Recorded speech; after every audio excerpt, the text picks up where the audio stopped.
IVM। नमस्कार, इक्का दुक्का इकोनॉमी पॉडकास्ट के एक नए एपिसोड पर आपका फिर से स्वागत है। दोस्तों, मेरा नाम है अभिनव त्रिवेदी। पेशे से मैं एक बिजनेस जर्नलिस्ट हूं, एक मीडिया एंटरप्रेन्योर भी हूं और इस पॉडकास्ट में मैं जोड़ता हूं दुनिया भर के आर्थिक मुद्दों और विषयों को आपकी जेब से।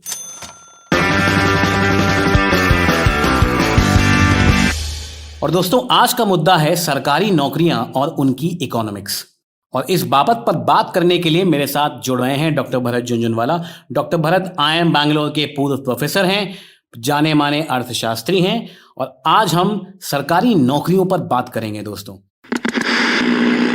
हम अपने श्रोताओं को बता दें कि डॉक्टर भरत के साथ बातचीत हमने इंटरनेट पे जूम के माध्यम से रिकॉर्ड करी थी, तो डॉक्टर साहब की आवाज आपको थोड़ी कर्कश लग सकती है। पर दोस्तों, मैं आपको बता दूं, हमारी बातचीत आपको ज्ञान का तरकश जरूर लगेगी।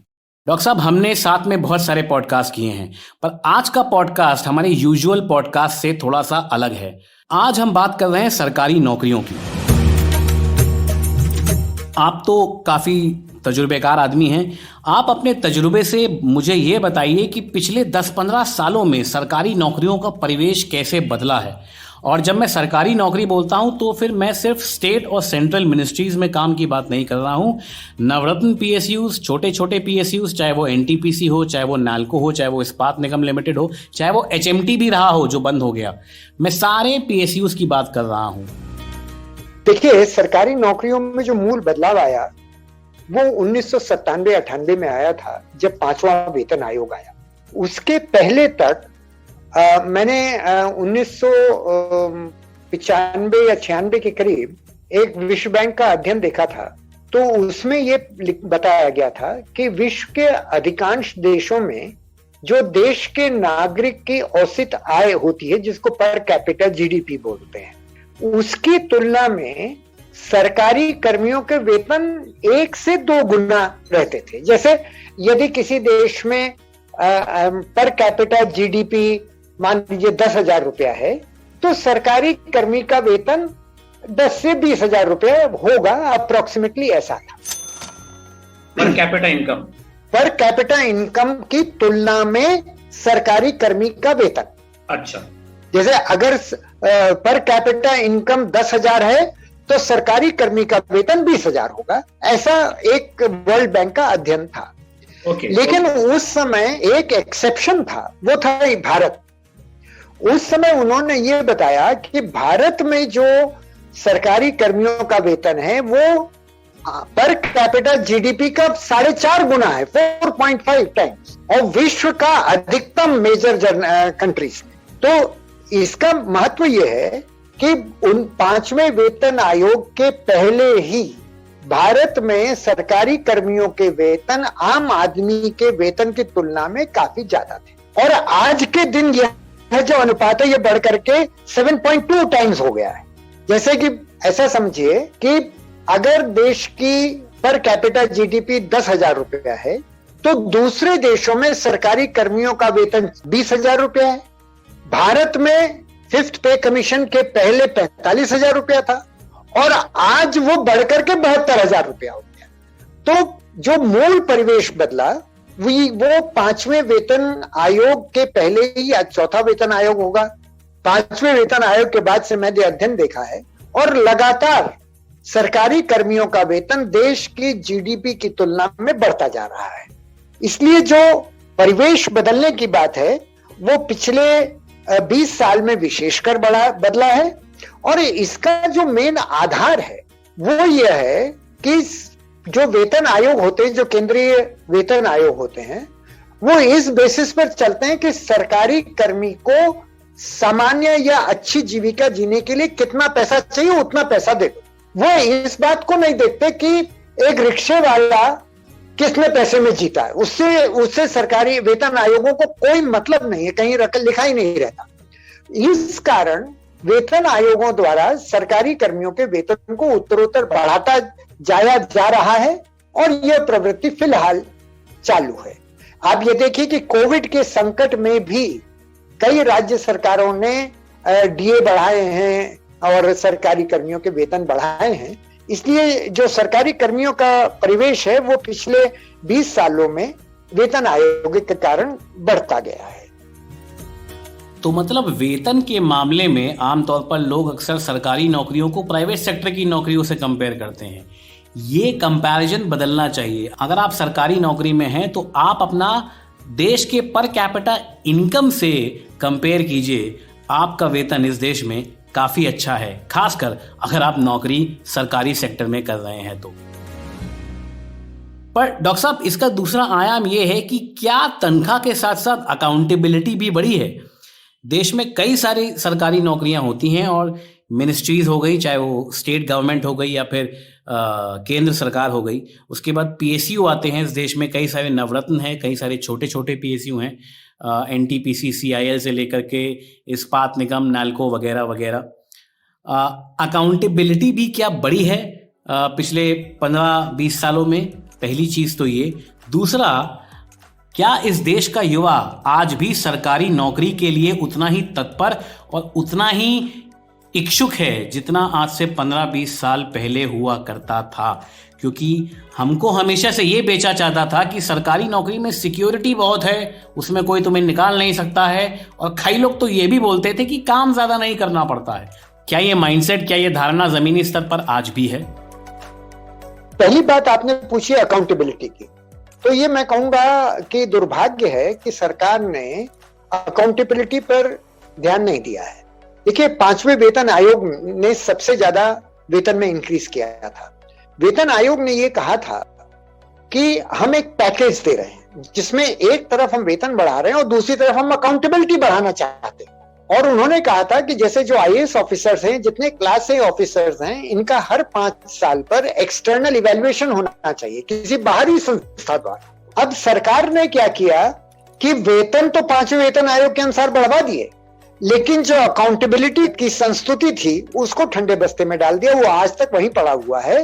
और मेरी 6ठे वेतन आयोग के एक सदस्य से बात हुई तो उन्होंने कहा, हमारा तो काम ही है वेतन बढ़ाना, और हम कुछ दिखावटे करने के लिए थोड़ी अकाउंटेबिलिटी की बातें कर लेंगे। ये वेतन आयोग के सदस्य बोल रहे हैं कि हमको कोई मतलब नहीं अकाउंटेबिलिटी से, केवल दिखावटी करने के लिए हम इतनी बात करें। तो ये अकाउंटेबिलिटी तो सरकार ने बैक बर्नर पे रख रखी है। दूसरी बात आपने कही कि भाई डायरेक्ट और इनडायरेक्ट एम्प्लॉयमेंट में क्या स्टेटस है। देखिए, जो वेतन आयोग होता है वो टेक्निकली केवल केंद्र सरकार के जो डायरेक्ट एम्प्लॉइज हैं, जैसे केंद्र सरकार की पुलिस है, बॉर्डर सिक्योरिटी फोर्स है, आर्मी है, इनकम टैक्स ऑफिसर्स हैं, इस प्रकार के लोगों पर टेक्निकली लागू होता है। लेकिन अपने देश में परिपाटी ये पड़ गई है कि जो राज्य सरकारें हैं उनके सरकारी कर्मी ये दबाव डालते हैं कि जब केंद्र सरकार के कर्मी को वेतन बढ़ा के दिया जा रहा है तो हमें क्यों नहीं दिया जा रहा? हम भी तो वही काम करते हैं, उतना ही काम करते हैं। करते हैं नहीं करते हैं वो एक अलग विषय है, लेकिन उनका कहना ही है। इसलिए परिपाटी ये है कि जैसे ही वेतन आयोग केंद्र सरकार पे लागू होगा उसी अनुपात में राज्य सरकारें भी लागू कर देती है। और तीसरा आया पब्लिक सेक्टर। तो जैसे देखिए, स्टेट बैंक का वेतन आयोग से कोई लेना देना नहीं। स्टेट बैंक का अपना रेगुलेशन है, वो अपना उनका यूनियन है और वो अपना सरकार के साथ अपने वेतन निर्धारित करते हैं, और स्टेट बैंक के वेतन दूसरे बैंकों की तुलना में अधिक हैं। पब्लिक सेक्टर जो दूसरे बैंक हैं उनका एक अलग एसोसिएशन है, वो सरकार से अलग नेगोशिएट करता है।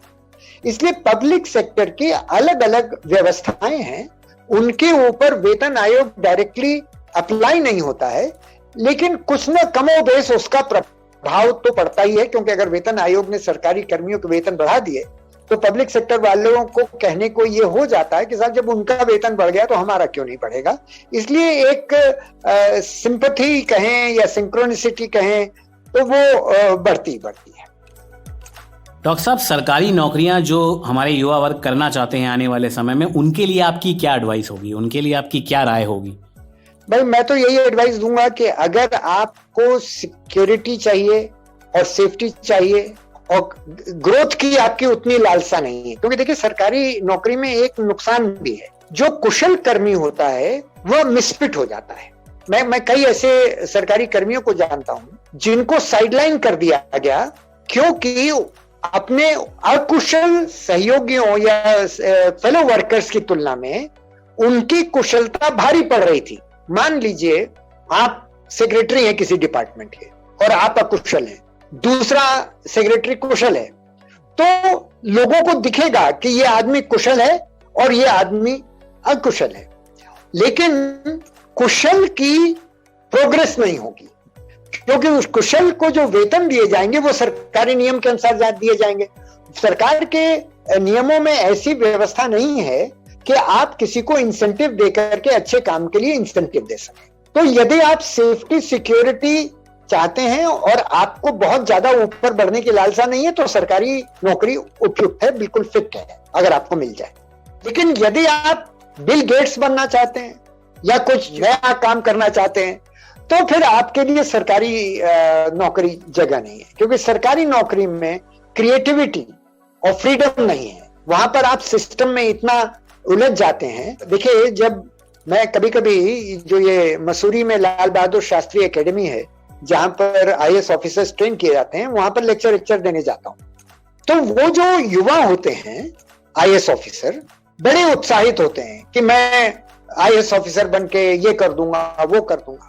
लेकिन जब उन्हीं ऑफिसर से आप 10 साल बाद मिलो तो वही ढाक के दो पार्ट सिस्टम उनको ऐसा घेर लेती है कि वो कुछ नहीं कर पाते। तो मैं ये कहूंगा कि यदि आप क्रिएटिव हैं, यदि आप एम्बिशियस हैं, यदि आप देश के लिए कुछ करना चाहते हैं, यदि आप आगे बढ़ना चाहते हैं, तो सरकारी नौकरी उचित नहीं है, जगह नहीं है आपके लिए। और यदि आप सेफ्टी सिक्योरिटी चाहते हैं और आपको सेफ्टी सिक्योरिटी से मतलब है प्रोग्रेस ना हो तो चलेगा, तो उस हालत में government job is the proper place for it. अगर आपको ये पॉडकास्ट पसंद आया हो दोस्तों, तो प्लीज इसे लाइक, शेयर और सब्सक्राइब करें और अपने उन मित्रों को जरूर भेजें जो सरकारी नौकरी के लिए बहुत उत्सुक रहते हैं। उनके लिए जानना बहुत जरूरी है कि इन नौकरियों की इकोनॉमिक्स कैसे काम करती है और आने वाले समय में ये कैसे बदलेंगी। अगले पॉडकास्ट में हम एक नए आर्थिक मुद्दे को जोड़ेंगे आपकी जेब से, आपके रोजमर्रा की जिंदगी से। तब तक के लिए खुश रहिए, आबाद रहिए। नमस्कार, शब बखैर। Hey everybody, it's been another great week on the IVM Podcast Network. On Think Fast, Varun and Suchita start off the new year with a deep dive into hybrid working models, the bustling creator economy, and end with some insights from the movie business. The Simplified Gang decode what Web3 and NFTs are with Eklavya Bhattacharya, an expert in the space. On the Airball Diaries, Monisha and Nishant are joined by comedian Ashish Shakya. They discuss their introduction to the world of the NBA and what got them hooked. On Probation se Promotion tak, Abhinav answers the age-old career question, passion or stability. And on the Life Manifesto, Zarina teaches us the much-needed art of decluttering. Do follow us on social media. We're IVM Podcast on Twitter, Facebook, Instagram, and LinkedIn. And remember, if you're enjoying this show or any of our other shows for that matter, please do tell a friend. Also, don't forget to rate us on any of the platforms you're listening to us on. And you can also check us out on YouTube. You can have a list of all of our shows at ivmpodcast.com/YouTube. And finally, we'd like to thank our sponsors this week, Bank of Baroda and CoinSwitch Kuber. Habits? Routines? How exactly do they help us get better? Well, to simplify it for you, tune in to the Habit Coach podcast. I am Ashton Doctor and I'm going to be here to help you get better daily with some simple, easy to do habits that you can easily adapt to your life. So tune in to the Habit Coach podcast from Monday to Friday because I believe that awesome lives start with awesome habits.